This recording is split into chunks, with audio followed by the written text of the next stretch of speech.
যদি বলা হয় আর মাত্র 4 ম্যাচ, তারপরেই শেষ মুস্তাফিজুর রহমানের এবারের আইপিএল। একটু অবাক হবেন কি?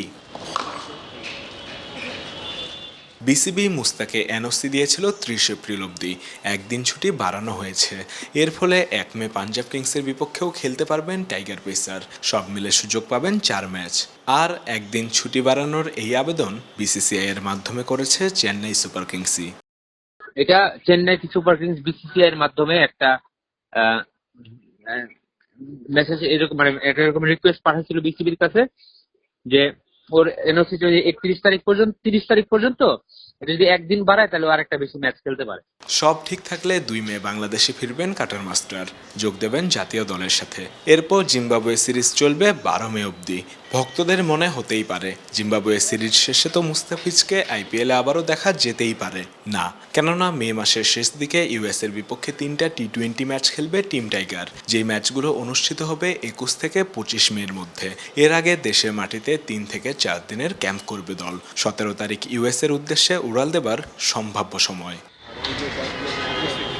দেশের অধিকাংশ মানুষ তো বটেই, ক্রিকেট সংশ্লিষ্ট অনেকেই চেয়েছেন জিম্বাবুয়ে সিরিজ না খেলে মুস্তাফিজ খেলুক আইপিএলেই।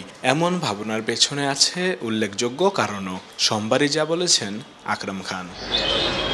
মুস্তাফিজ যে টাইপের প্ল্যান, ওকে কিন্তু আসলে ওকে যদি আপনি ইউজ করতে পারেন তাহলে আপনার 100% বেনিফিট হবে, যেটা আপনার ধোনি টিম করছে। আপনি দেখেন ও কলকাতার এগেনস্টে যেভাবে বল করেছে, যেভাবে প্ল্যান করেছে, তো আমার মনে হয় যে সত্যি কথা বলতে কি ও যত যদি চেন্নাইয়ের পরে যত ম্যাচ খেলবে, আমার মনে হয় যে সে পার্সোনালি অনেক বেনিফিট হবে, তার সাথে সাথে বাংলাদেশে অনেক বেনিফিট হবে।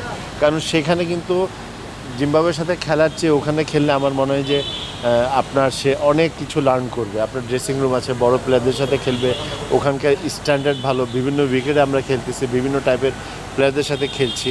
তো আমার মনে হয় যে এই অপরচুনিটিটা ওকে পাওয়া উচিত। ওয়ালটন এয়ার কন্ডিশনার এক্সচেঞ্জ অফারে স্প্লিট এসিতে 23,000 টাকা পর্যন্ত নিশ্চিত ছাড়। আর মাত্র 4 ম্যাচ, তারপরে শেষ এবারের মতো মুস্তাফিজের আইপিএল। এখন অবধি হলুদ জার্সিতে যে বোলিংটা করেছেন তা মুগ্ধ করেছে অনেককেই। পুরনো ফিজকে নতুন করে ফিরে পাবার আশা জেগেছে ভক্ত মনে।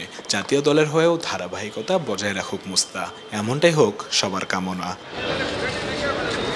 উৎস মাহমুদ, অলরাউন্ডার।